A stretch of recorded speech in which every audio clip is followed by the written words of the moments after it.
Yes, guys, you know what time it is. It's your boy David at the Irish Hotspur, Ireland's #1 Spurs fan, bringing you a review of today's disaster class 2-1 defeat in the North London Derby. Today's no-show with special guest Marcelo and Kenny Ken. So good they named him twice, and the one and only Claude.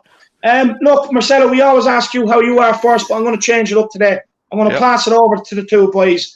Much respect for coming on. I really do appreciate it. Oh, no, thanks for inviting on. Thank you for inviting us. It's a pleasure.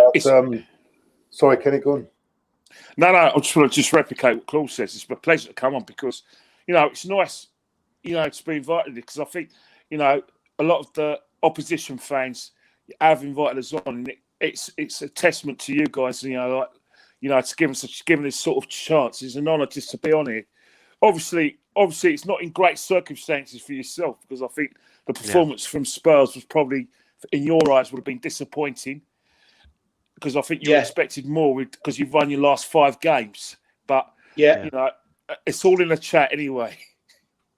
No, it was non-existent. The performance was non-existent, Kenny. They just didn't show up today. I was wondering if they heard. I was wondering if they heard the referee blow the whistle, bro, because I was just like, I was waiting for them to start playing. It just never happened. It's one of the worst derby performances I've ever seen in a Tottenham jersey, to be honest with you, in my lifetime. Honestly, not to show up when there's so much on the line. And again, it just comes down to the same thing of that mentality, having that bottle when the big games roll in. You can guarantee we're going to lose them. And look, I don't want to be sitting here saying this when we have 2 Arsenal fans on, but there comes a time where you have to hold up your hands and say what they say about us is the truth. You know what I mean? And look, one thing I do want to ask you guys actually first is the starting lineup. We were very surprised to see no Bellerin and no Aubameyang. Now, I know it did come out that Aubameyang, there was disciplinary issues there. But how surprised were you with no Bellerin and no Aubameyang? Sorry, it didn't come through, mate. It's something with my. Can you say that again? Oh yes, sorry, Claude. So I was asking about the lineup, Arsenal's lineup today with no Aubameyang and no Bellerin. We were very surprised. Well, I actually called for both of them to be out the side. Bellerin was played very well the other night, but this is the sort of game I felt was more suited to Cedric. Because of the players that they were up against, and with Aubameyang, I like in these sort of games. I prefer Lacazette up front. I had a big argument over this, but apparently, with Aubameyang, he was going to be picked by the manager, but apparently, I think there's a rumours going around. I don't know whether it's true. He turned up late on for the coach, and then he just punished him.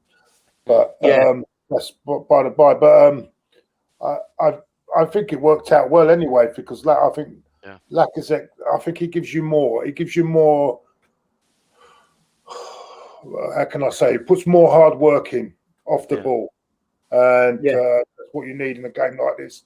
But then again, having seen the game, it looks like Tottenham didn't really put any hard work in at all because it seemed as though they were. I don't know what it is, but to me, Graham Roberts, your ex-player, he's actually put a tweet out saying that it seems to me that most of these players don't understand what a North London derby means. I think that's probably a telling story on the day. Look, it's 100% true. I just want to take the super chat from Wayne Bonner. He says we didn't deserve anything from this game. 100%, I agree with you. And this super chat from Michael Cronley. Big up, Michael Cronley. You nearly nicked some point in here. Yeah, we did. That's crazy, true. Man. We did. I couldn't believe it. And look, the disallowed goal as well. That was fine margins as well. But look, at the end of the day, you got the job done. And to be honest with you, the way we've been playing compared to the way we turned up, we didn't actually deserve anything out of the game. And we'll take the super chat from Michael Cranley Gray as well. It says, big up Dave, my bro, and to Claude. I'm delighted that you two have finally got to be on this show together. I'm a big fan of how passionate you both are to your clubs. You both need to do a watch along. Thank you so much, Michael, for that comment. I really do appreciate it. You're an absolute gentleman. Doing watch alongs. I think I've done enough. I get what you mean. I get what you mean. But Marcelo, I'm gonna pass the next question on to you. Doherty started. I didn't want Doherty to start. I actually called for Ori to start.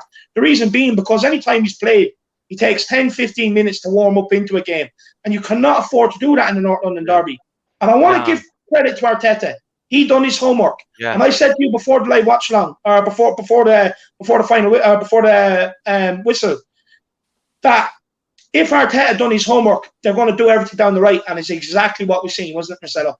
Yeah, no, I think honestly, I got to give Arsenal some credit, and Arteta. As much as I hate to say it, I don't want to say that, but they found the weakness, and it was Doherty. Like I said it, like don't start. Like Doherty is not a good footballer. Like especially I know this is gonna sound weird, but the Arsenal connection, I didn't like it already. You know what I mean? I did not like it already. He was playing more for you guys than he was playing for us at that point. Like it was crazy, but yeah, Arteta. Yeah, it was shocking. I was shocked by that because I expected him to start Aurier. But I was quite shocked by that they didn't start Aurier. Yeah, I blame Jose on that one. He should have started Aurier. And Doherty, Arteta he found the weakness. And every time I said it to you, David, I was like, yep, gonna get the ball, gonna go to the right hand side. Also, Bale not tracking back. It was free all day. That right hand side was free all day, free space all day. And Tierney, he bossed that side, man. Like I like making fun of Tierney, but I can't today, man. He bossed it today. He was he was definitely good, better than Reguilon. Like I love Reggie, but Reggie was off today. But nobody was on it. That was the whole issue. It wasn't just Doherty. Nobody was on it. Yeah, and also our players wanted it more, which I was a bit surprised because the game really was more important to you than it is to us. Yeah. You still had that top four option, and I thought your team would want it more. But in the end, I don't think. I think our players seem to want it more today. Yeah, and it showed. It showed. You won every second ball. You kept the ball, which is most important. You pressed us anytime we had the ball. Kenny Ken, I was actually very surprised. And I didn't expect this, but you pressed us super high, and I really didn't expect it. And you forced us into a long ball game. I was saying to Claude before the stream as well that I was actually expecting that to do with you. So I have to say, fair play. You completely caught us off guard today. Well, I think if you look at Spurs' tactics, is that Spurs. If you look at the game that we had against you guys in December at the Tottenham Hotspur Stadium, it was like Jose Mourinho and maybe Spurs players thought it was going to be the same situation as it was today, where certain players who made mistakes at the Tottenham Hotspur Stadium, I think they were expecting the same sort of thing. Like, for instance, Harry Kane dropped off in the Tottenham Hotspur Stadium into the number 10 position. And what went wrong for us is that Gabriel was trying to follow him into that position and left space in between behind Kane. This time, Gabriel refused to get sucked into that. So that's another situation where Spurs got their tactics wrong. Another thing as well is that I think the reason why Aurier didn't play is because sometimes with Aurier, there's a mistake there. If you look at the game against Liverpool, when when they beat you at the Tottenham Hotspur Stadium, Aurier on the turn, where he's back the goal, gets himself to situations where you can do a double overload on him, and then you can get a chance. So in that respect, he's trusted Doherty. But if you watch a lot of Doherty's play, Doherty plays as a better right wing back than he is a right back. Yeah. Another situation as well is that the problem you have with Gareth Bale is that he is in form, but Gareth Bale's best football is in number 10 position where Harry Kane plays. Yeah. But to get in your team, Gareth Bale has to play in that sort of right-hand side, which helps us today because Gareth Bale, even though he came to your club as a left back, as a defender, he's like Saka. They're no good in defensive situations. They're liabilities. So we were able to get that sort of overload down down your right hand side. Like you're weak down your right hand side, and we're weak down the right hand side. So in terms of your tactics, I think another thing that Spurs did as well is that they've looked at the game against the goal we conceded in Olympiacos and looked at the Burnley game. Spurs thought that they're going to win this game through our stupidity. And we didn't play into that trap. They wanted us to make a mistake, and then what happens? They go 1-0 up, and then get a bit more comfortable, and then we lose confidence, and then you start bossing the game. When we went 1-0 against you today, we just carried on playing because we were playing well as well. So I think Jose got it wrong, not in terms of his team tactics, but his perception that he thought we're gonna shoot ourselves in the foot. We're always going to press you anyway, because if you look at our game against Chelsea, where we won 3-1, same sort of thing. Took Chelsea by surprise, went on the front foot, did a pressed you into mistakes, did a double overloads, and I think you just weren't able to cope. I'm surprised you actually fell for that. Surely, if you watch this in a lot of our games, we start really well. We're on the front foot. Our first half an hour is brilliant football. So for an experienced coach like Jose Mourinho not to notice that, I think that's school by error by your coach and your players, because you should be watching our games a bit more. Yeah, and look, a bit of arrogance. we actually had a massive debate on that, Marcelo. I just want to take the super chat from Awesome. He says Doherty wasn't Jose's choice. Leaves a cheap player. No, look, he wasn't Jose's choice, but it was Jose's choice to start him. In fairness, it was Jose's choice to start him. But Marcelo, me and you were having a debate. Actually, I was saying that you can't blame Jose, and you were saying Jose has to take some of the blame. So what do you have to say on what Kenny Ken was saying there? I agree with Kenny. You know, he I think it was a little bit of arrogance on everybody's part, on the Spurs players and Jose's part. You know, we came in and we walked in the Emirates. You know, like we're just gonna walk over Arsenal. You know, this is their home field. Like, how many times? When are we gonna learn our lesson? How many times we went to the Emirates and got spanked up? You know what I mean? I hate going to the Emirates. You know, like, I always get a bad feeling. You know, I've seen us get sparked out there. But when are we going to learn our lesson? You know, we always go there. Like, we can't go with that mentality that we're just going to walk over the Arsenal players. You know, we have to go in the mentality that they're going to come in and be ready for the match. We weren't like that. You know, we thought we were just going to do them over again. You know what I mean? Maybe it was, we just gotten used to beating them. You know, it's been actually kind of I don't know how long since Arsenal beat us. I think the 2018. The 4-2, right? So it's been a bit. So maybe we just got a little bit complacent. But you can't go into the Emirates like that. Or else that's what's gonna happen. They're gonna just play us. They beat us pillar to post, man. Pillar to post. We were suffocated today. So 100%, I agree.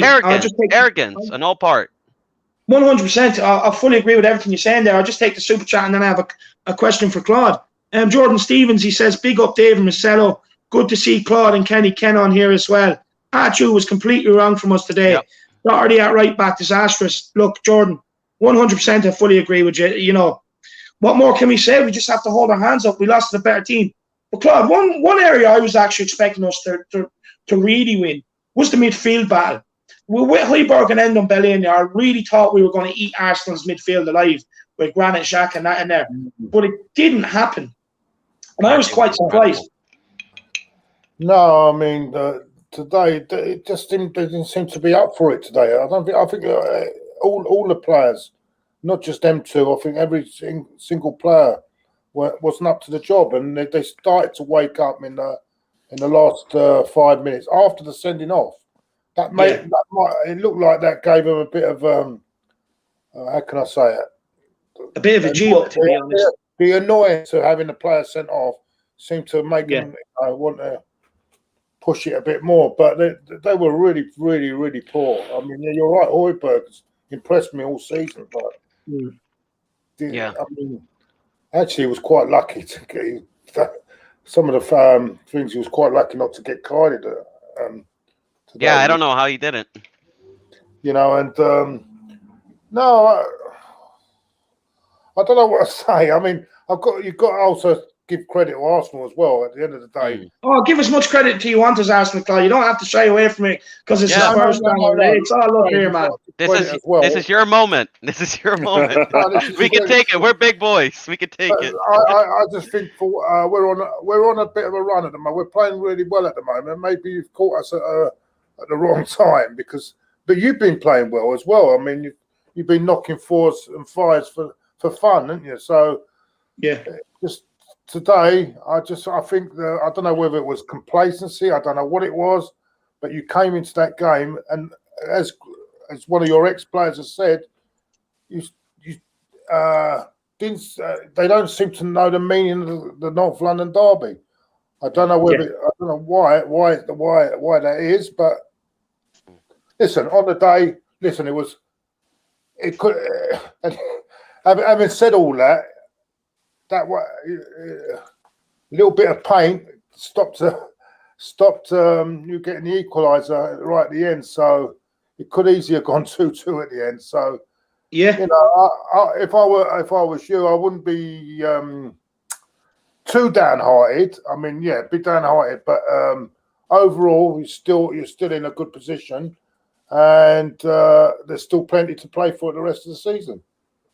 Yeah, there is, and I agree with you. But look, you know, for our players not to turn up and wear this badge with pride, to not wear it with pride, especially when you're going into the Lions' den, you know they're going to be sitting there waiting, chomping at the bit. We humiliated you in the first game, completely humiliated you, and you know, we just rocked up there expecting we were going to win. Kane was a no-show, Bale was a no-show, all the big boys we expected coming into the game. Not one of them showed up. Not one of them. I sat here before the game, reminiscing in Kane derby goals. Of course, he has the most in North London derbies. But what did he do today? He had that free kick at the end, and that was it. It's not good enough. It's not good enough.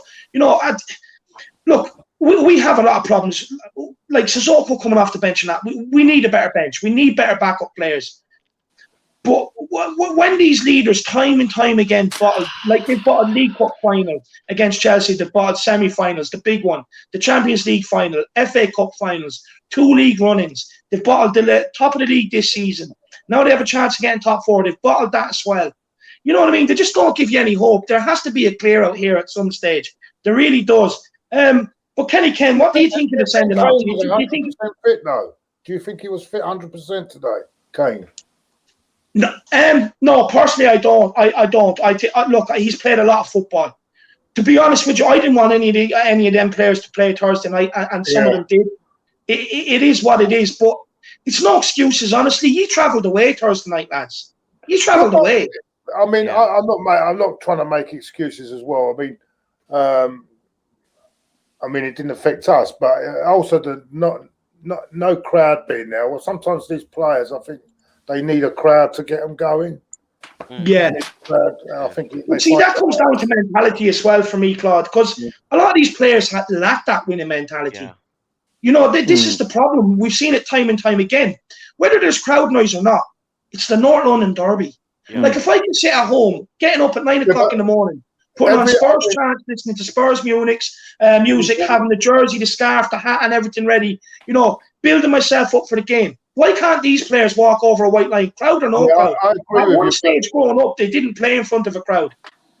I agree with you there. But games like North London derbies or Manchester derbies or whatever, these sort of games, I think without a crowd, it's not right for me. It don't seem right for me. I'll say this though, Claude. I think maybe the players as well. I'm watching that game today, and it's like watching 2 teams in a training session. You know what I'm saying? I just don't like it. I just don't like it at all.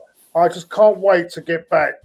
I can't wait to get back to crowds again. I mean, I don't think if you were in the League Cup final, you'd be able to get back sooner. I don't think I could stomach it. If you're in the League Cup final, you'd be able to get back sooner. Oh, here we go again. We got to get a little bit of a dig, you know. It's been a bad day. Excuse us. You know, we've got a lot of gooners coming in. I don't even know if there's going to be a crowd for that.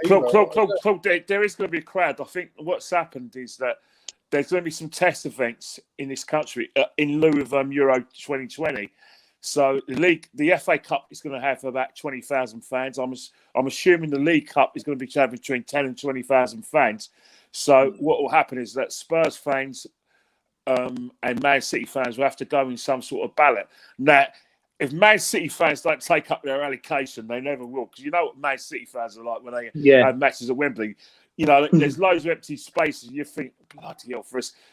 You know, even I know they're from like the northwest.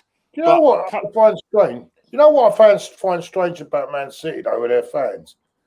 You know when they were really poor in the second division, they were big crowds. Yeah, exactly. Suddenly now they can't get crowds when they're really successful. Stockholm syndrome, Claude. It's a Stockholm syndrome. I think they just enjoyed it going to places like Doncaster and Gillingham rather than playing. They just loved the tear up, didn't they? To be honest, yeah. I think that's why they used to go for the old tear up. Yeah, no, because when there was a main road, they used to have a great atmosphere in the main road, and they used to really take a lot of. I remember they were getting 30,000 in league, because they were in the third tier, weren't they, at one time? Yeah. But I think what is a money situation as well. I suppose, like in terms of like economically, Man United fans are basically a world club as well as a Manchester club. Man City is a Manchester club. You know what I mean? Yeah. Well, having said that, they're now getting a lot. I've seen a lot of tourists in the definitely. Well, they're winning, isn't it? They're winning. Yeah. That's true. Yeah, I just hope for God that we don't have enough. I can't go through another season like this with this no crowd. I agree. It's very boring to watch, to be honest with you, and I think that's why you see every game on the TV now. But it's not good enough. I mean, Claude, the situation is. The only way we're going to get out of this, I don't know what the situation is with you back in the Republic of Ireland, but the fact seems to be the only way that they're going to allow us to get our lives back to normal. And, people, and because, the herd community doesn't work. Telling people to go on curfew doesn't work. Telling people to self-isolate and, stay at home and keep everyone safe and go on lockdown, it's not working. Young people around the world want to still live their lives as normal. And they're doing it. So the only way we can do that is by enforced vaccination. Yeah. It's the same over here. It's the same over here. But look, honestly, all I can say is that I wish we get it sorted, and I wish season ticket holders that are really missing the release that football gives people. Yeah. You know what I mean? Away from everything that goes on in the world. I hope it's back next season, because honestly, it is becoming unbearable. And I agree with you, lads. It's becoming like watching a training session. But we've a few super chats here. The thing is, sorry. Obviously, get some super chats, because I want to make a quick point. Even though Eric Lamela, when he came on, treated like a derby. He treated like a derby. So what's happened is that he brought in that passion for win, and he ignited his teammates. You know what I mean? And I thought on our side, people like Smith Rowe, when he had a go, Odegaard probably had a little chat with some of the players. Maybe his manager said, "Look, this is Spurs." So I think they've had to try extra hard, and I thought it was a derby match, especially with. I was glad Lamela was playing, because he got me swearing at the TV, wanting to fight and everything. Yeah. So he understood the importance of a derby. Eric, Lamela did, yeah. I know that's a great point, because that's something we were talking about before the game as well. But Marcelo, I'll just grab a couple of these super chats, and then you can come in there. We have Wayne Bonner with the super chat. Congratulations on the win, lads. Well deserved. That's to you two boys. He's being modest. We have Kev Williams, didn't turn up. Would rather lose 4-0. Sean Hart. Yeah, no, look, we didn't turn up. There's no excuses for it. And then there's one more here. Just have to grab it. Where are we going? Jeez, the chat is absolutely hopping. At Manchester United, they stood behind the ball. As soon as they went a goal down, they started playing. It was too late. Yeah, no, I agree. I agree with you. We have Kev Williams. Claude, good to see you. Hope you're good, mate. And then there's one more here from Tin Man 007. Marcelo, You know what you have to do for this guy. 10 men. Yeah, we do a little thing, you know what I mean? We do the little 007. He loves it when I do it for him. Oh, he absolutely loves it. There you are, Tim, man. You were only waiting to pull the release. To win any match, let alone a North London derby, you need passion, urgency, desire, and we had none of that today. Got what we deserved. Made it too easy for Arsenal. 100%. I fully agree with absolutely everything you say there, man. You're absolutely spot on, Tim, man. And look, lads, the chat is absolutely flying. So if you have any questions for any of the panel here, Claude, Kenny, Ken, Marcelo, myself, get your super chats in, but I will keep trying to get your comments up on screen. Sorry, Marcelo, I know you had something to say there, man. Yeah, I just got a question, for Claude and Kenny, like we're talking about Spurs, not showing up, but I also kind of want to talk a little bit about Arsenal and Arteta. I know he's been a controversial figure, throughout the season. Some people want him out, some people want him in. What would you say about, would you say, can he turn it around, after this performance? And do you think he's the right man for the job? Oh, I know it's a tough question. That's a loaded question here. Just before you answer that, lads, Claude, give me out a big thumbs up. He's a huge fan of you. Oh, sorry. Nice to. What's his name? Brian is his name. Brian. All right, Brian. I hope you're well, mate. How do I see Arteta? I think.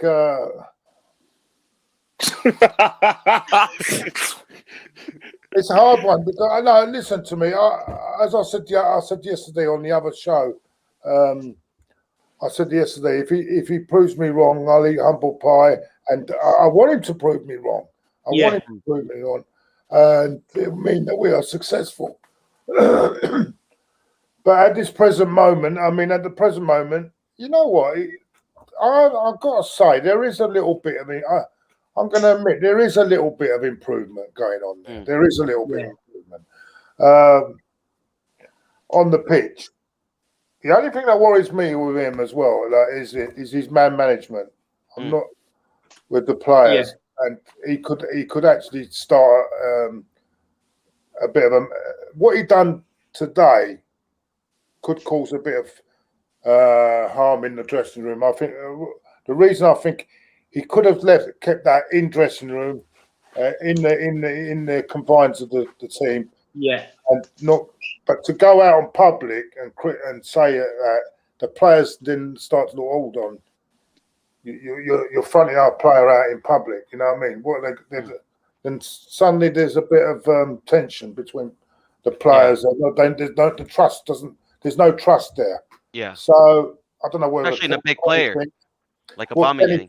But I think I think it's down to inexperience as well. I think he needs to learn a bit about man management on players. I think that's one thing he does need to learn.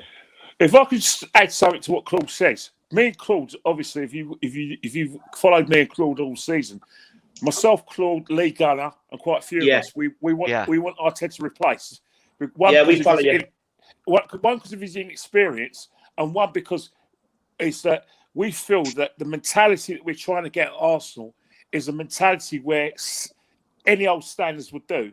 And he tends to be a poster boy for that, because how are we going to challenge for the big trophies? We don't get a big name manager, and I think, as Claude says, his man management has been called into question, especially with the younger players. I'm sure players like Marcelo got a story to tell. Balogun will definitely have a story to tell. In Nketiah's confidence is probably torn to shreds. Now we're in the business season, and he's not getting used. So our confidence is to sell. In terms of like the situation with Aubameyang as well, is that I think the problem we have is that if Arsenal are successful, then what will happen? I think we probably bag the manager, because I think I've always noticed that when teams are unsuccessful, a player becomes big in the club. But if you look at Man United in the 90s and the 2000s, it was the team. Liverpool and the Paisley, the team.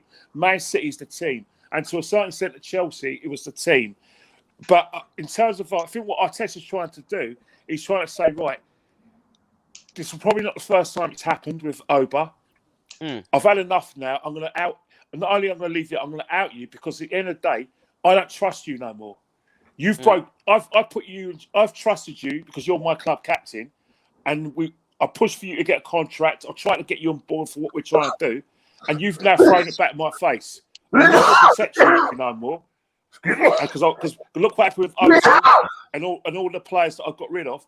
I need the public and I need Arsenal fans to know I'm in charge. So by saying it's a disciplinary issue, he's saying he's in charge. So the problem we have is that yes, it's bad management. Yes, it's not in-house. But when Arsene was in charge, we always felt that Arsene was too soft on the players, and he had this sort of easy streak. So it's a bit of a quagmire for both of us, where we're asking for hard, tough love, and we're getting it, but it's a hard one. But I think Arteta, in terms of he's improved, but the reason why he's improved is I think the players who've come in have done themselves justice. Even the fringe players are taking their chances. But long term, these results, if it finishes like that, isn't sustainable, because as a board, you have to see some sort of discernible, some sort of evidence of progress. And your league results are the barometer. You've got 38 games. You can't be unlucky over 38 games. You can't say VAR cost us. Sorry. Over 38 games, it's you. And I think the same. I think with Mikel, that's where the board have to look at it and say, is there any progress if we finish in those sort of positions? Yeah, but would you say, he did kind of inherit a poor team. You know what I mean? Like, I out of the years, following, Spurs and, Arsenal always, getting, above us and everything, I would say this is probably one of the worst Arsenal squad. I've seen it in a long time. And, that's what makes, even more painful losing to you guys. Because for me, I don't want to sound salty, but, I don't think you guys are a particularly great squad. Yeah. You're very inconsistent. Like, do you think maybe he just needs a little bit of time, to turn it around? Yeah, but the thing is, time isn't a commodity in modern football, because we are very much in a results business. I remember having being near the Sky Studios, and I was speaking to Scott Minto, who was presenting something at Sky, and I said to him, "You've played for Benfica, you played for Chelsea and Charlton. You've got a wealth of experience. You clearly know what you're talking about on TV. Why don't you go into management?" And he said to me that it's a 6-week job, that managers don't even get time to build squad and put down foundations because they're on results. And I think Arsenal, by getting rid of Unai Emery, have got themselves in a situation where they're now part of this mantra in football where managers don't get time. You're right. Yeah. You may be able to leave foundations for the next guy, but if your results ain't great enough, you will have to go. And I think in terms of Arteta, his results don't give time, because I think what it is for a lot of Arsenal fans is just that they got sort of only fools and horses script where like Del Boy goes, you know what, Rodney, by this time next year we're going to be millionaires. And I think it's the same thing with Arteta next year, but what if the results are still the same? Yeah. Are people going to tap out? And I think what it is that unless we win the Europa League and we finish maybe 6th or 7th, then I still want a replacement, because I think this is as far as he's going to get, as good as he's going to get. But Arsenal fans will say give him another chance. But if we finish in 10th and we go out of Europe, that isn't progress. Yeah, that's a big setback for you guys. Yeah, that would be. No, I could see your point. I think with Arsenal right now, it's been many years of poor owners, not enough investment. Same thing, I've seen at Spurs. We had a great squad with Pochettino, but then we put the foot off the gas. We didn't push on forward to get better players, and I see the same thing going on at Arsenal. And I think it takes a real top manager, to fix that. I think it takes like an Allegri or something to really, get that sorted out. But I will say also this, speaking a little bit about the match, who was your man of the match for Arsenal? Well, mine is David Luiz. I think Kenny's different. My one was I went for, if it was between David Luiz, Kieran Tierney, and Smith Rowe, but for me it was Kieran Tierney because of the way he actually got you pushed back. I agree with you. And basically, not only did he get us pushed back, he didn't allow Doherty to do what he does best. Because I think when you signed Doherty from Wolves, one of the things you signed him for wasn't the fact that he can get up and down and put crosses in. His ability to get in the box and score the odd goal here and there, which he did quite well for Wolves. And I think he was meant to give you that extra dimension. But the way you're playing and the fact that you're not able to do that, he's not giving you that extra dimension. So I can imagine, yourselves being like, is that it? Yeah. Where's the Wolves form? And I think Kieran Tierney did a job on him, and I think Kieran Tierney also did a job on Gareth Bale, because you can see Gareth Bale was upset. But again, Gareth Bale isn't to play his best football where Mourinho wants to play him. Gareth Bale should be playing where Harry Kane plays. Sorry. Yeah. But that's where he played. That's where he's been successful for Wales, Real Madrid, and his first spell at Spurs. Yeah. Yeah. I agree. Yeah. No. Look, I agree with you, but look, the thing is, the Josie out agenda is starting again. This whole thing of Josie out, and I would actually be interested to hear your guys' thoughts on it as well from an outside perspective. Look, but for me, I don't understand how you can blame Jose when it's the same players that he sent out that's been performing well. Same formation, same tactics. You know what I mean? And then all of a sudden, as soon as we lose, it's Jose's fault. Every time we lose, the same people are praising them when we bet them last time in November. This whole Jose out agenda, it's becoming toxic and we don't need it. It's becoming a bit like the Wenger issue that you guys had. Oh, right. There was a lot of staunch... Mate, he ain't that bad. He ain't that bad. It's not that bad. Trust me. It's not that bad. But look, the thing is with Jose, everyone wants to make everything a Jose problem. Like, for instance, the substitutions today. First of all, he had to make the sub with Son. Second of all, people were saying he could have took off Doherty. But if he did waste that sub at halftime, take off Doherty, we wouldn't have been able to make that sub once Lamela got sent off. Yeah. So in hindsight, you can say that he got it right. You know what I mean? At the end of the day, he sent the players out with everything else that's been the same the last few weeks, and they just let us down. But Marcelo, I know you think different. I know you think that Jose actually does have to take blame today. And everyone else in the comments, let us know what you think. Yeah, of course, I think everybody has to take blame today. I think the players and the manager. I felt like we didn't have any plan B. I think we tried to do the same thing we did at home. Sit back, defend, let Arsenal, make their own mistakes, beat their own, downfall, like Kenny said. I think that's what we were hoping for. And when that didn't happen, and Arsenal were actually playing well, playing one-touch football, we kind of ran out of ideas. We couldn't deal with their press. We couldn't get out of that. And, the manager has also got to instruct some players, on how to get out of that situation, have to find a plan B, have to maybe motivate the players more. Usually I love Jose Mourinho. I think he can be a guy that can win us trophies. But, today he kind of seemed out of it as well. He wasn't on the side, pitch screaming, like he usually does, showing passion. Today he was a little bit deflated, almost like Arsene Wenger, sometimes, kind of like sitting on the bench and, not, kind of deflated, kind of in this end of these years, like I wanted him to be out there, motivating the players a little bit more. He was just on the sideline doing nothing.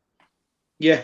No, look, he did look a bit deflated today, but at the end of the day, if you're a manager and you're sending players out with the instructions and they don't carry it out, what are you supposed to do? Like, you've geared up everything all this week for this game. You motivate and when them. Players go out and let you down like that. What are you supposed to do? And the thing is, he did try and affect it with substitutions and everything else. But look, I have a couple of super chats here, and then I'm going to pass it over to two lads.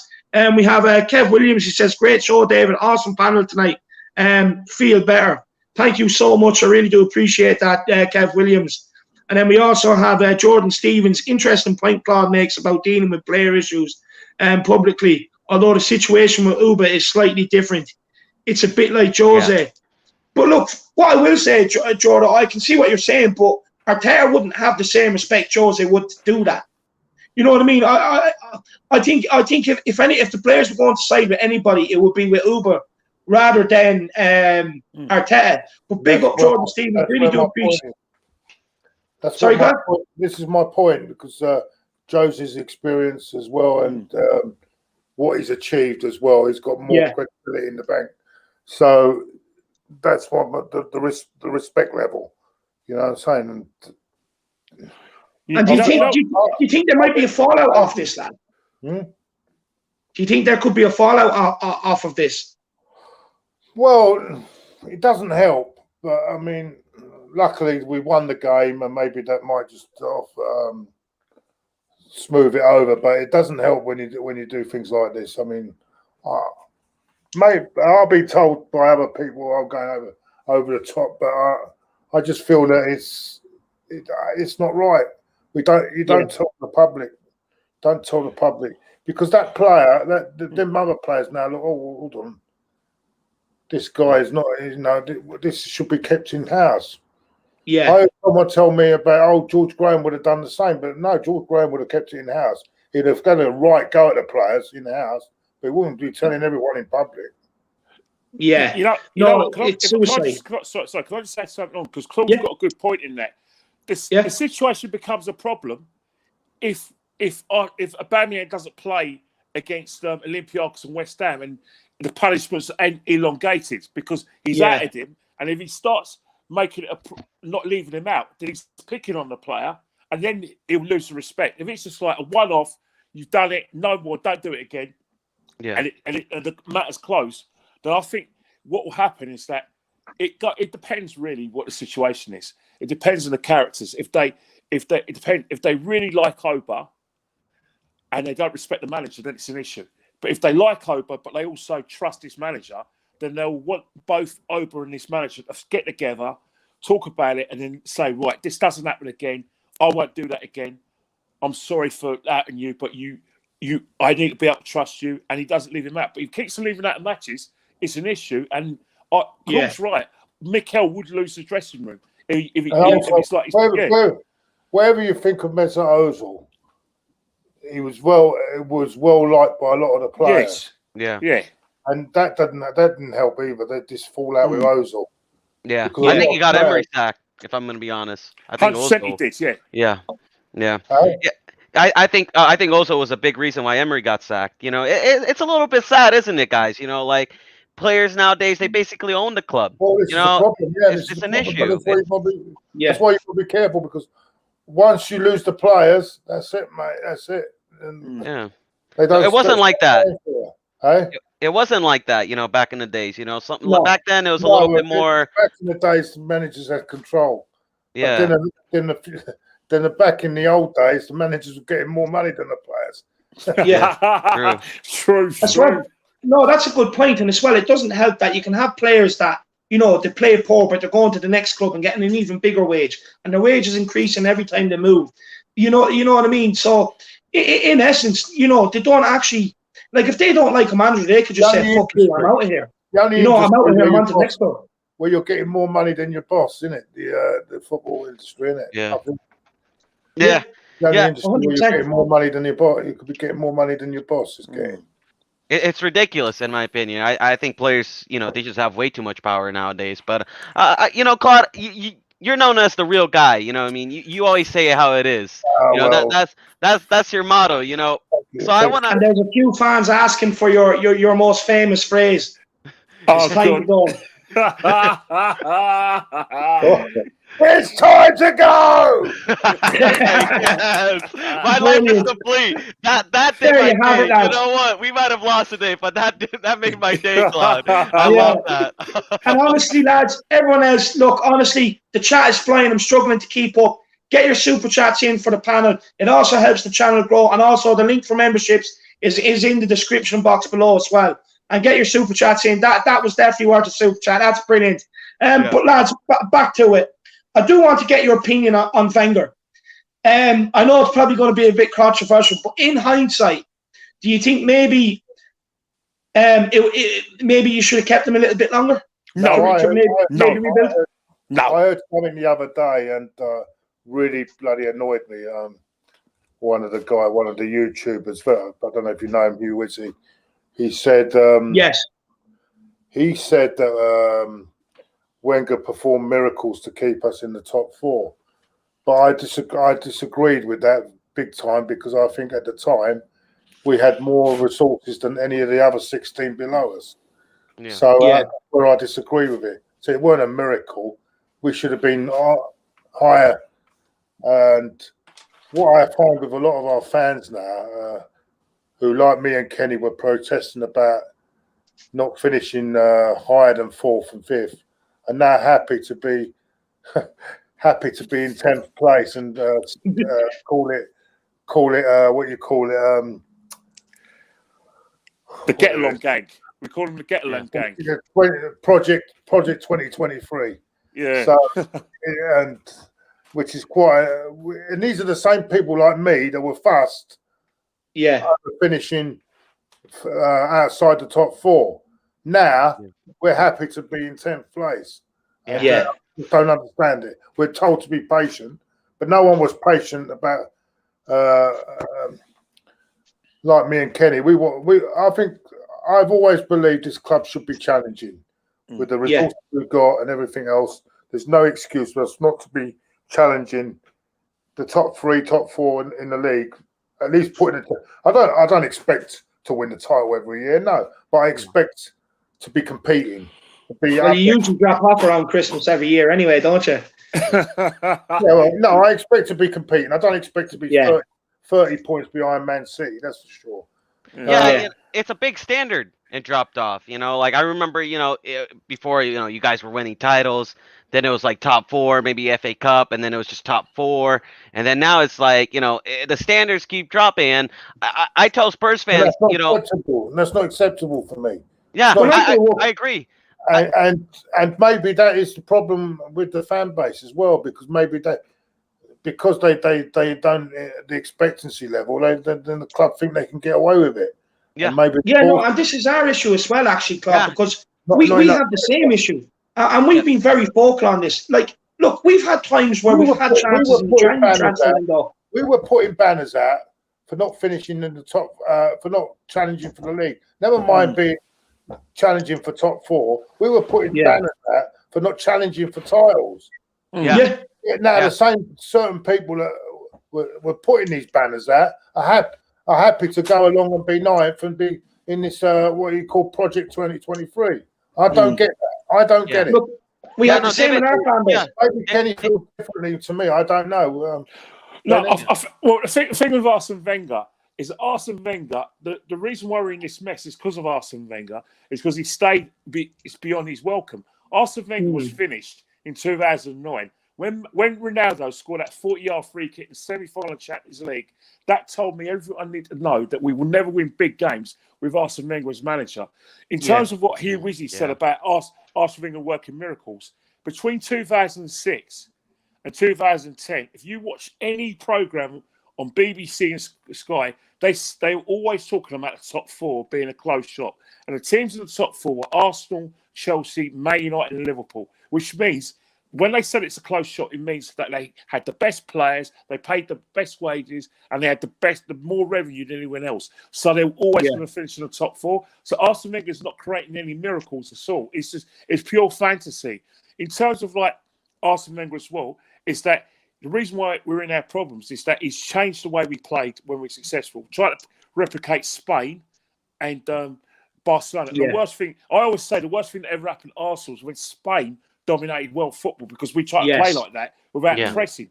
And I think the thing with Arsene Wenger as well is that when he realised he couldn't compete with Chelsea's money and Man City's money, that's when he said the top 4 was a trophy, and he tried to con fans into saying he was creating miracles, and fans like Hugh Wizzy bought into that.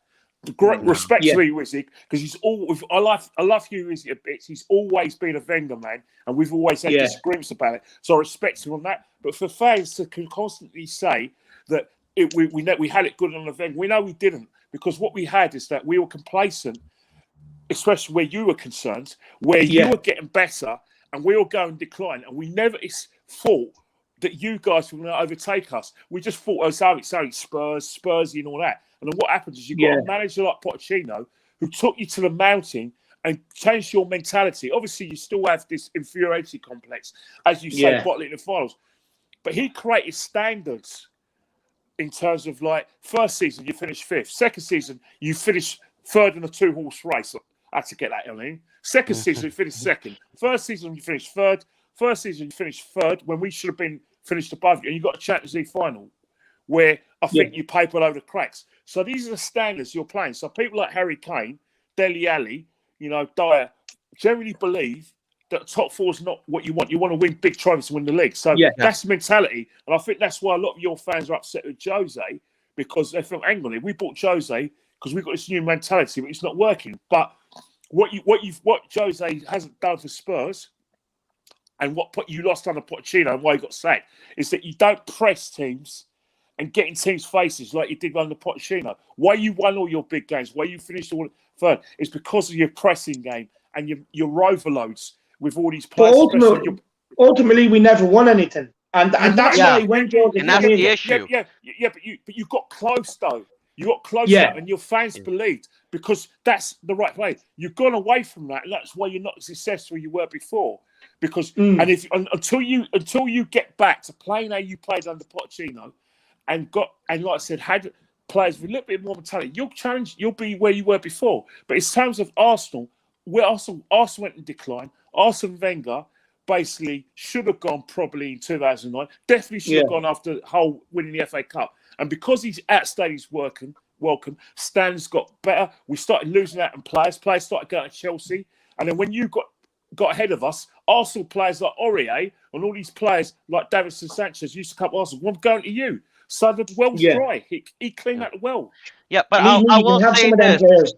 But I will say this, we have the same issue because when we were in the position to actually do something, our fans, we dropped our standards. We got complacent. We started saying, I'm okay with top four. Top four is nice. Top four is not a trophy, bro. Like I want to see Kane lift trophies. I want to see something, you know what I mean? Like the fact that, what kills me? The fact that this squad has more trophies than our squad. I understand that, but if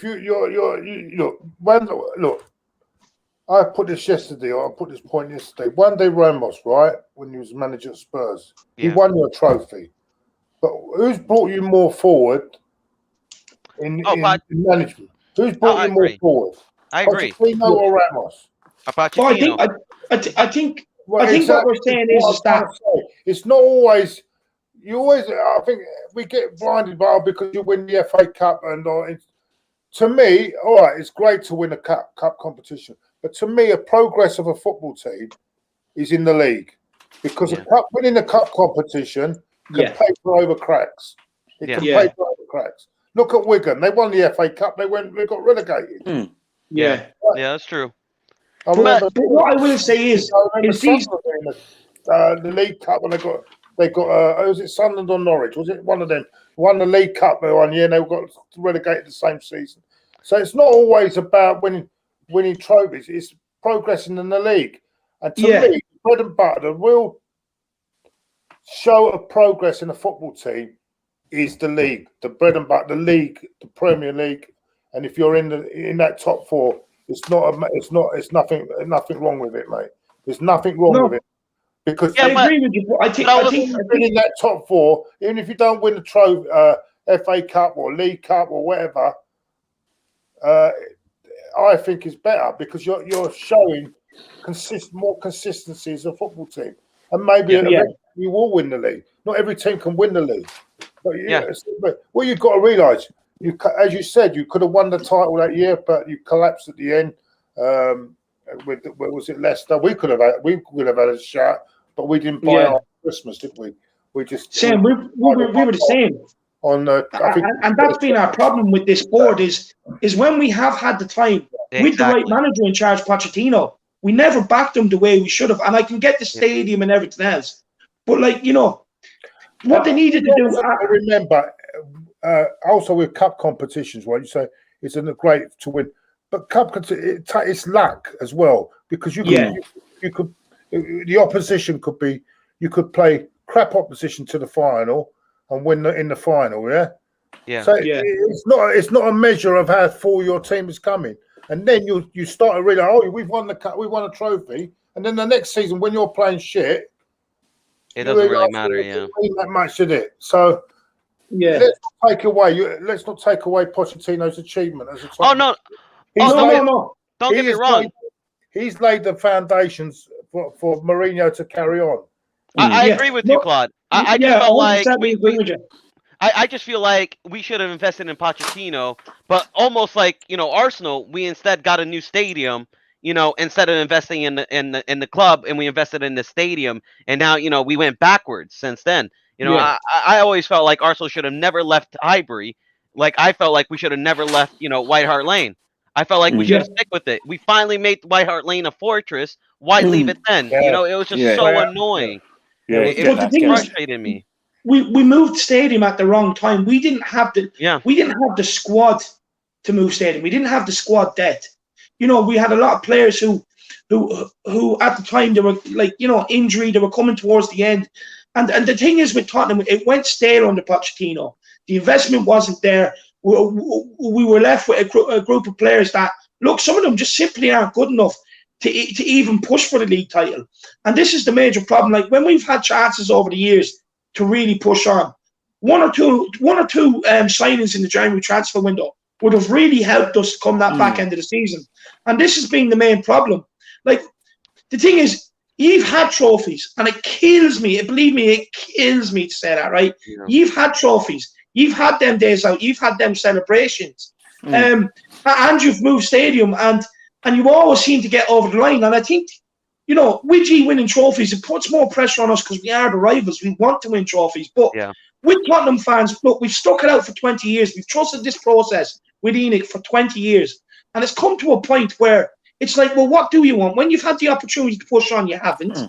You know what I mean? You're not investing in your recruitment is shit. Your recruitment is absolutely dog shit. You had Paul Mitchell, one of the best in the world, and he resigned because he couldn't work with the restraints. And then you bring in Steve Hitchin.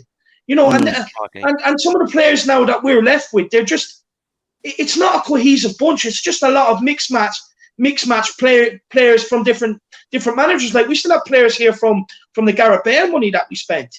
You know what I mean? Then you're talking like Ben Davies. He's not an adequate replacement. No. Doherty and Aurier. Now, we saw Kyle Walker. Since then, we've bought Trippier, or we've had Trippier, Aurier, and Doherty. Now, if we would have just spent that money right in the first place, we wouldn't be sitting here talking about the right back position today. Yeah. And this is the problem with Tottenham Hotspur. You know what I mean? But I have a couple of super chats here, and then feel free to take what you want off that. Jordo Stevens, he says, there's only so much Poch can do without being backed by the board. I'm afraid this is the root cause of the issue. Yep. Yeah, 100%. I agree with you. Look, you know, it was coming stale. Look, we do have to admit, Poch was getting frustrated as well, and that it became the two of them just at loggerheads. Gary Paul Speed. I've got to say, I thought he'd done an amazing. And I'm talking as an Arsenal fan, and I'm going to get ripped by Arsenal fans for crazy.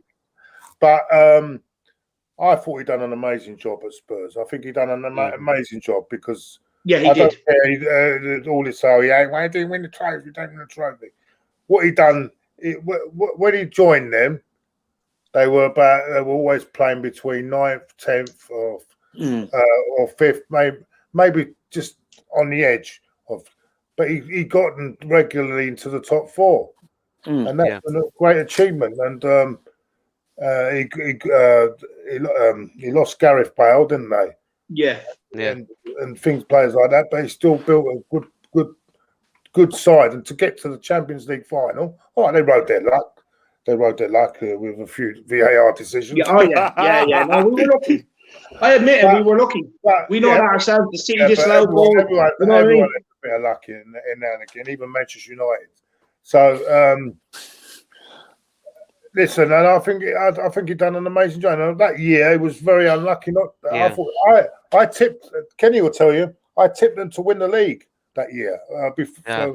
In November. Remember, Kenny, and everyone laughed. Well, the thing about it is we all saying the same sort of thing. Is that in terms of like Spurs with Mourinho, the way you were playing, the results you're getting, I think what's happened after you drew Crystal Palace at their place, I think there's been a slide in terms of like the way you've gone down the table, and I think you got intimidated by Liverpool. You didn't appreciate that Liverpool were actually there for the taking, where you missed that chance where both one hits the post, and basically it was you guys who actually taught teams how to play against Liverpool, i.e. be compact, give them nothing, put the ball over the top, you go for song, and that's how you get a Liverpool. And you just didn't get over the line, and you had that last minute goal. And I think after then, Spurs got a bit of a decline because we have. And I think the situation, as Claude says as well, is that we actually thought as Arsenal fans you'll win the Champions League. Because I think you watched this, Rich, me and Claude yesterday. We were going to leave the country if you lot won a Champions League. We were going to leave. We thought you'd win it. We thought we had to leave the country because it would have been so humiliating for Arsenal if Spurs won the title before us. And the thing about it, right, is that you're an important European club because of the Poch, and you've now got, in terms of like your infrastructure, you earn more money than us in terms of like TV money, appearance money. In terms of like merchandise, you're doing better than us. In terms of like capital coming into the to new stadium, you're doing better than us as well. So in terms of us we're a bigger club than you. Always will be a big club because of what we've won. But at the moment, financially, off the pitch, and in terms of like the infrastructure, you're ahead of us. So you are in a position to kick on to challenge. But for some reason as well, is there has to be a mentality, and I thought Mourinho bring it. You still have this inferiority complex. When you played Liverpool in the Champions League final, inferiority complex. Man United in the semi-finals of 2018, inferiority complex. Chelsea in the semi-final of the League Cup 2019, inferiority complex. League Cup semi-final 2017, inferiority complex. Playing Chelsea in the League Cup final 2015, just glad to be there. But you turned them over 5-3. So the mentality has to change for you to challenge, because the foundations are there for challenge. And the same for us. We've got the infrastructure, Arsenal, to challenge, but we haven't got the right mentality, and I think it's the same with you. Yeah. And does that come through? Does that come through recruitment or management? Do you think? Well, in terms of the problem you got with Pochettino is that the problem you have at Spurs is the wages you pay your players. Yeah. And I think what's happened is that a big club like yours, and you're trying to be a big club, but when you've got a situation where players like Kyle Walker are leaving going to Man City, not because they're not winning trophies, but ultimately because the salary they're playing is not Premiership salary. Yeah. Like for instance, you had Danny Rose having a protest about not what he's getting, and now he's priced himself out of the game. You've got another situation as well. A player, what's the name of the Danish international you sent to Internationale? What's his name again? Pierre Højbjerg. What's that? Højbjerg. What's that? Ericsson. Ericsson. Yeah, Ericsson. Now, Ericsson, you've missed him now. You missed it. Yeah. You haven't got that player who gives you that je ne sais quoi, who can open the same vision. So basically, he's left Spurs because of his salary. He's gone to International. It's not working out for him.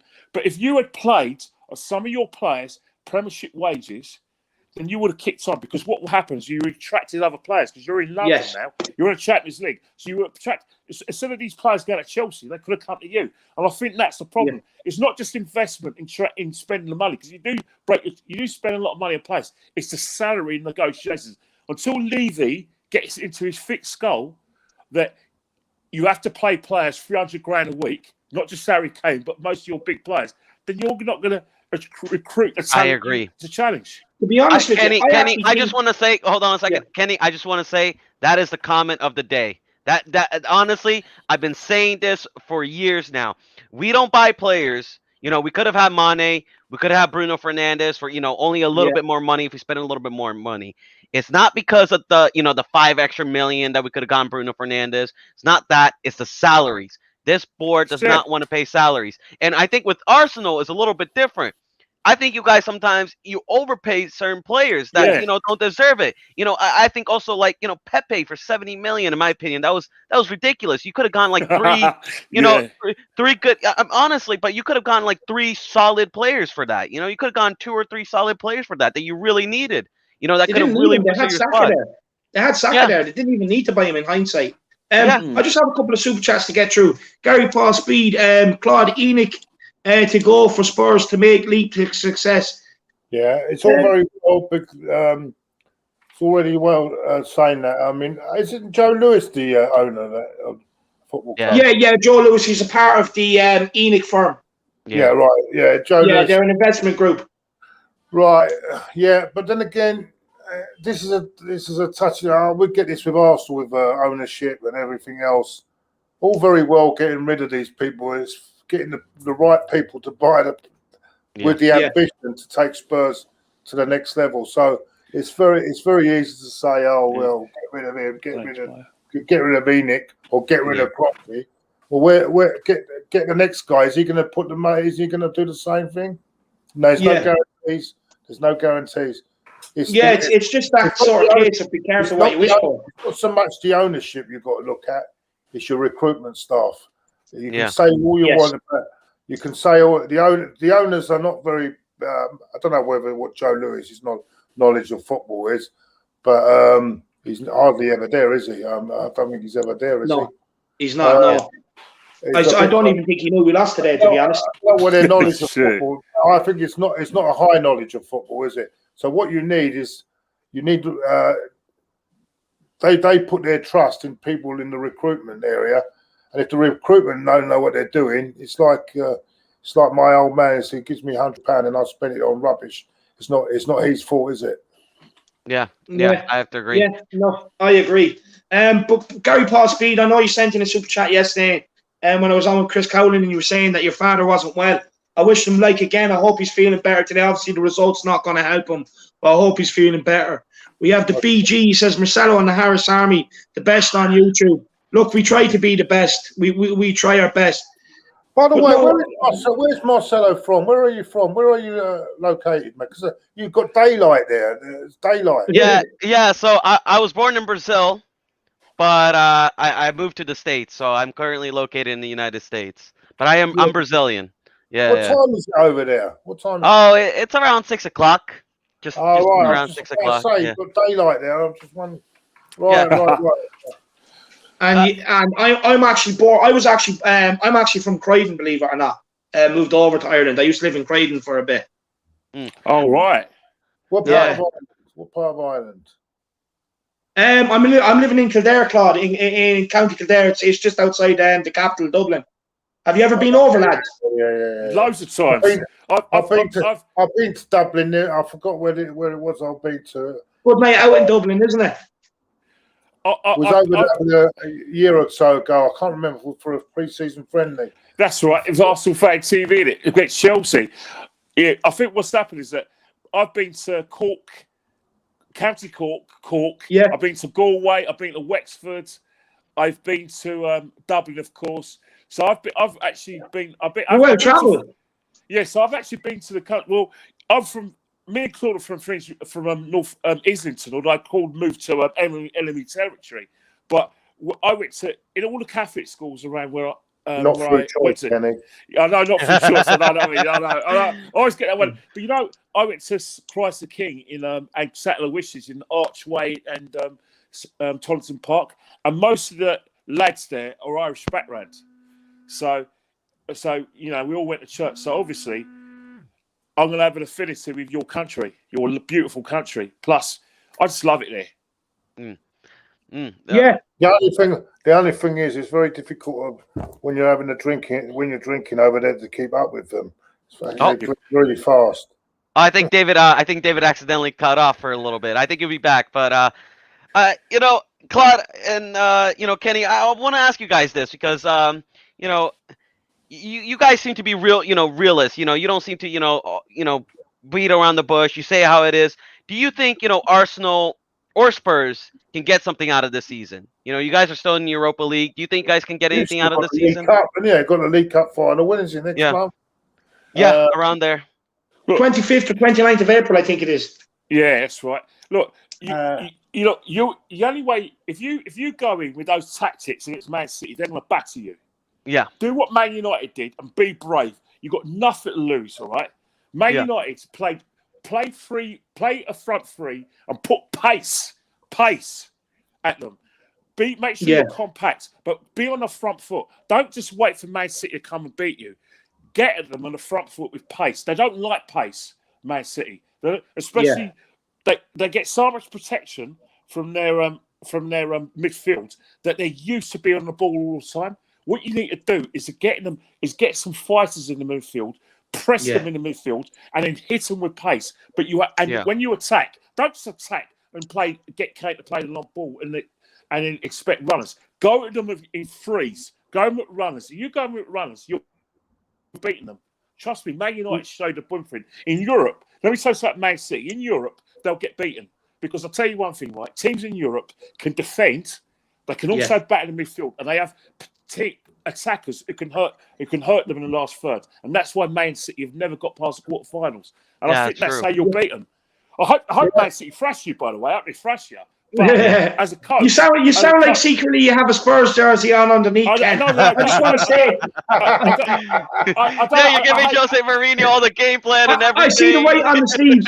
Ken, I just want to say, if you were answering me back about Ireland, someone was out after ringing me and I couldn't hear what you're saying. I wasn't being rude. No, but in terms of like going in Ireland, we had a great time. I've been there for a long time, but it's a great time. Great country, relaxed, everything. How can I? And also, I watch when I was out in Ireland during the football meeting.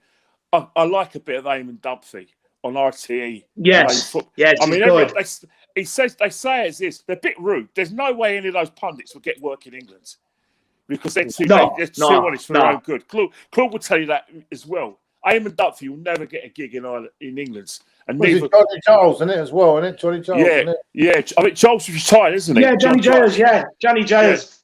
Yeah, but all of those guys, they're just too honest for their own good. Dietmar Hamann, I think he works in RTE as well.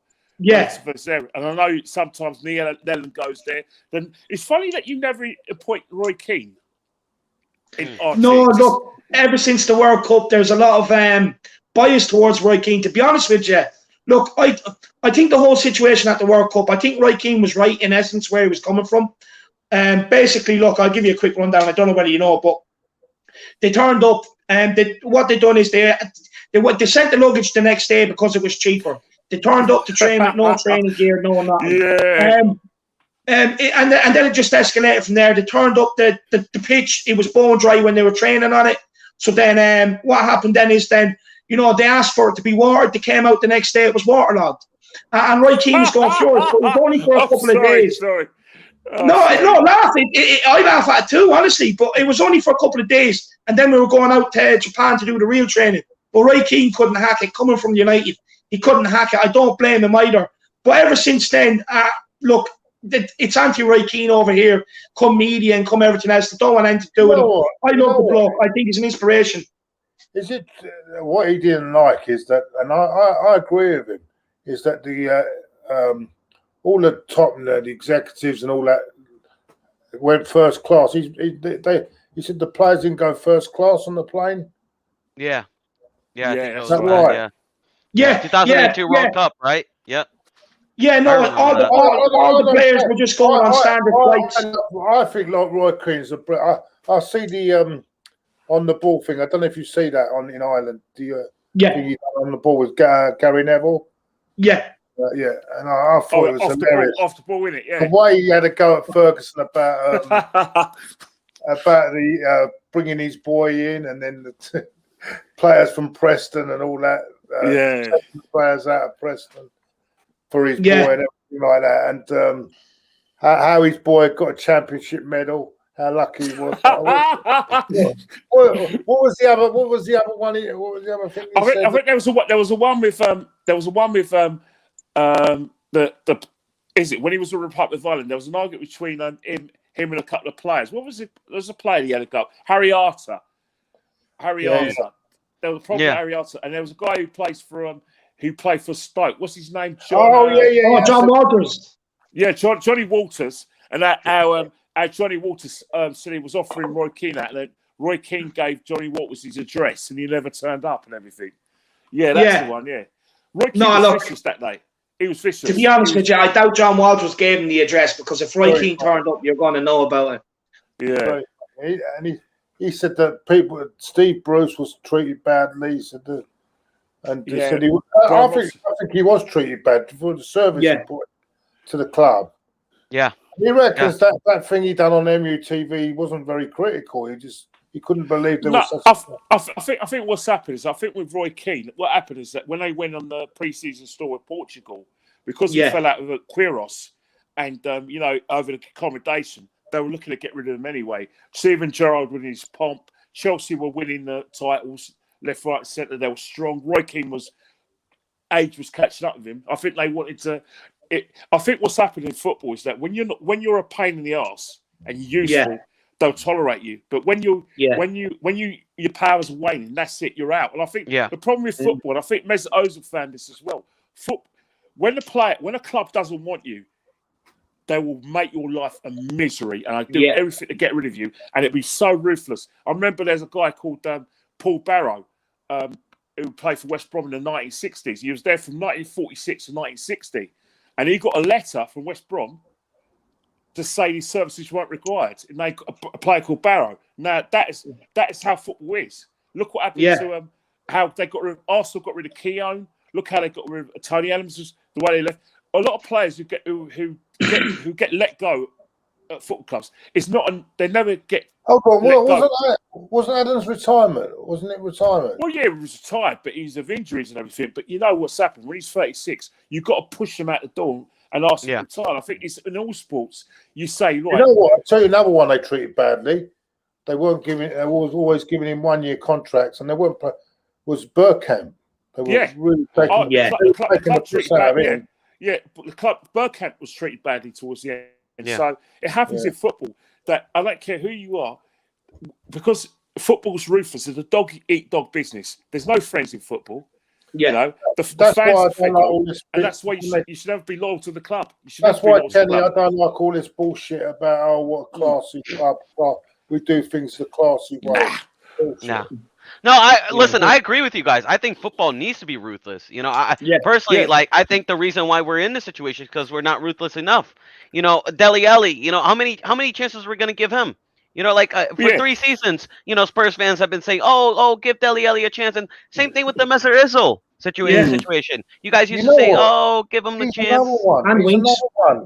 When he first came to everyone was thinking, "What? This guy's going to be amazing."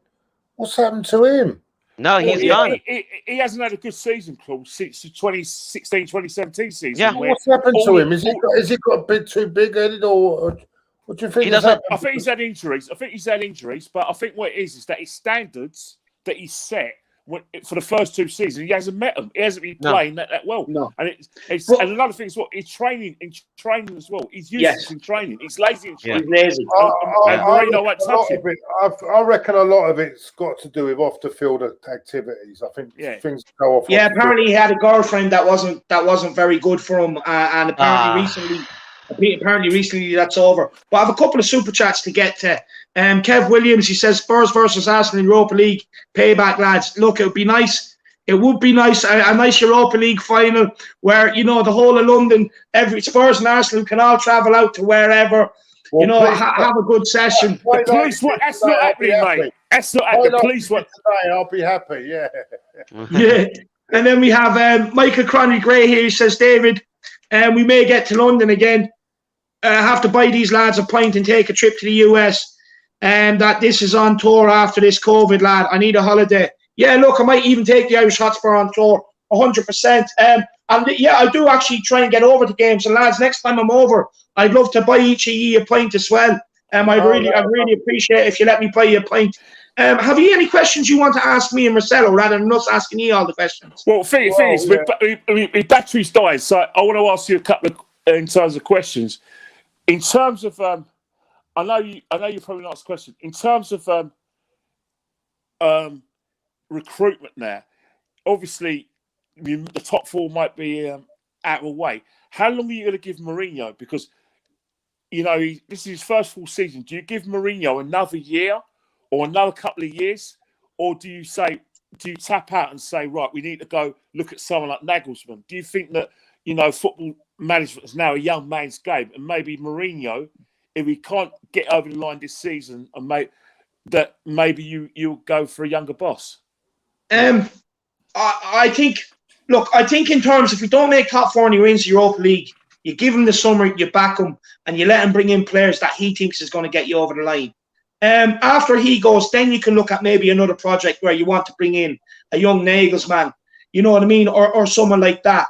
But at the end of the day, you can bring in whoever you want. If your recruitment's not going to be right, you're not going to get any better.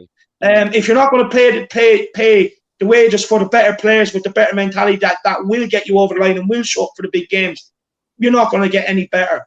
So for me, look, I do think, though, I will be fair, I do think if Jose fails completely with Europa League, with the League Cup and the league, I think he has to go. I'll be honest. I think he will have to go and then just invest in that project. But one thing I will say, though, is if you do back Mourinho, one thing he will leave you is players that will turn up for the big occasion. His recruitment is usually good. And so what I would actually like to give him a season, back him with players that he genuinely wants in. None of this shit where we get Carlos Vinicius in. Because I was actually listening to a podcast that Troy Deeney done. And Troy Deeney, it was over the line. Troy Deeney wanted to come to Tottenham. It was that close. But what did we do? Instead of paying for Troy Deeney, we took the cheap option and went in and loaned Carlos Vinicius, which doesn't make sense because you've no plans for him after the summer. No plans for him. It's stupid recruitment. But Marcelo, I know you're passionate on this as well, so you want to say as well. The answer, though, really, is Troy Deeney. No, he's not. No. I like Troy. I've met him a couple of times, and I get on quite well with him. But is he? He's now coming to. He's not at the right end of his career, is he? Yeah, he's like 30-something. Like he's not the answer. We need an Ivan Toney. We need, like I always keep saying this to but when David. We need fresh. No, we need fresh blood. I think what today with Arteta, he changed the team perfectly. He put on fresh blood. And I'm telling you, like, when you put on fresh blood, you have a new mentality. You have young players that want to prove themselves. Enough of these old players. We need to clear out these players. But what I would say for Troy Deeney, though, Marcelo, is that, he would have, look, I know Carlos Vinicius has done it in the Europa League and stuff like that. But in games where we've been struggling in the league, you can't tell me we could have brought on Troy Deeney and tried something a little bit different.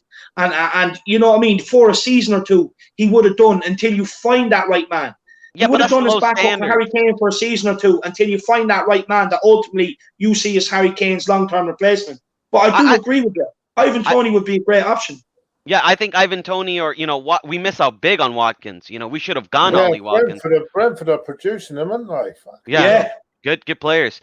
But as far as Jose Mourinho, for me, if he doesn't win the League Cup or, doesn't win the Europa League, doesn't get top 4, I think he has to go.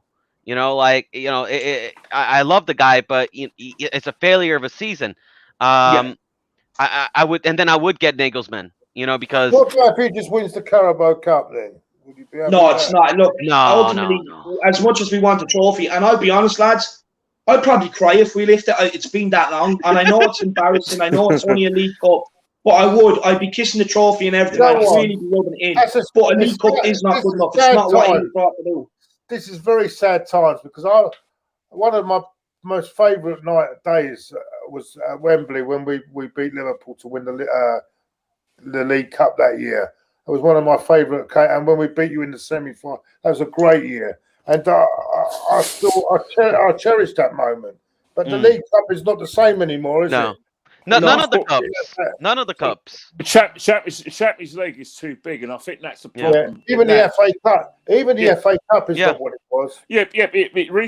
Reason why is that the mentality we've gone with the European kind of mentality where they don't treat their cups with the same sort of respect. Yeah. But the problem is that the European clubs are now treating their cups with respect, and they're having big finals like Wembley. They're going the other way and copying the Europeans when they're trying to copy us. Because you look at the German Cup final, that's in Berlin, big 50-50 fans. The same in France, the same in Holland. They're copying. They like our FA Cup final, and they're trying to copy it. And I think, and that shows with some of the teams that have made cup finals, Ken, the likes of Wigan and Swansea and teams like that over the years. Yeah, definitely. And I think that's the problem in this country. The Champions League is just too big, and I think that's the fact that the thing about the FA Cup though, which is so extraordinary, is that everyone says the top clubs don't take it seriously, but if you look at the names of the teams that win the FA Cup and also win the League Cup, it's always the big clubs. Yeah. Yeah. You know what I mean? Yeah, no, it's true. So who's not taking it seriously? And is it a myth that they're not taking it seriously? I would say this. I have seen, though, like, the foreign managers coming in, like Klopp, just absolutely disregarding the FA Cup and the League Cup. And for me, it's a shame because, I love history. I love like reading about the Premier League or before it was the league title and everything. And I used to read about the FA Cup and how big it used to be and how big an occasion it used to be. Back in your days and stuff like that. Like the League Cup. The FA Cup was a big trophy back then. But now as years go on and on, it's been dying out, hasn't it? It's a real shame. When I was growing up, all my old lad used to talk to me about was the FA Cup final, how big, how prestigious it was. And now, honestly, How many people sit down and watch it? But you know what? You know another thing. It's not the big clubs that don't take it seriously. It's when you've got teams who, like the Newcastle's, thinking, well, you know what? We're not going to win the cup. Let's just try and stay in the Premiership. Then you've got a problem. And I think it's the smaller clubs who are not taking it seriously as well. Hey, guys, I'm so sorry, but if I don't want to let you guys down. My battery died, so I'm going to have to sort of say adieu. Because no problem. We'll end it off here in a minute. Yeah. Do any of you want to say anything before we end it off, lads? No, I just want to say thank you for inviting us on, and it's been a great. Sorry about being on here. I don't want to spoil the program by coming off suddenly. Two good debates. One the other night. Premier Hotspur TV with Simon. Yeah, and one with you. You watched it yesterday, didn't you? Yeah, no, I tuned in. I had to know what I was getting myself into, lads. Enjoyable, and listen, well, me and Kenny, we're quite humble. We're not going to rub it in too much. Yeah, definitely. But you can rub it in. You know, we're big boys. I'm just saying we're quite. But listen, what I'm going to say is thank you for inviting us on, and it's been a pleasure, and it's great talking football with our friends from other clubs, and really enjoyed it. Yeah, thank you, 100%. Claude, and thank you, Kenny, so much. You guys have been awesome. Yeah. 100%. Look, I could guarantee you one thing. Before I go, I'll guarantee you one thing. We are going to meet in that Europa League, all right? So we'll be doing this again, I promise you. Hey, I'll say this. On aggregate, we're technically beating you. You know what I mean? We beat you 2-0 at home. You know what you mean? Yeah, you on are, aggregate, we technically did beat you. Yeah, you are. Yeah. I'll watch out. Look, we're going to leave it there, lads. I really want to say a big thank you to Kenny Ken for making this happen and showing up. I really want to say a big thank you to Claude. I've been a huge fan of watching Claude over the years. I've been watching Kenny Ken for a while as well. It's a nice moment for me to be able to sit here with my own channel, talking to these guys. Big up Marcelo as well for coming on. I know it's a very hard day to come on, but I think we'll all agree the two boys have been nice about it, which they didn't need to be. They might have humbled me a little bit more. But honestly, look, it is what it is. We move on.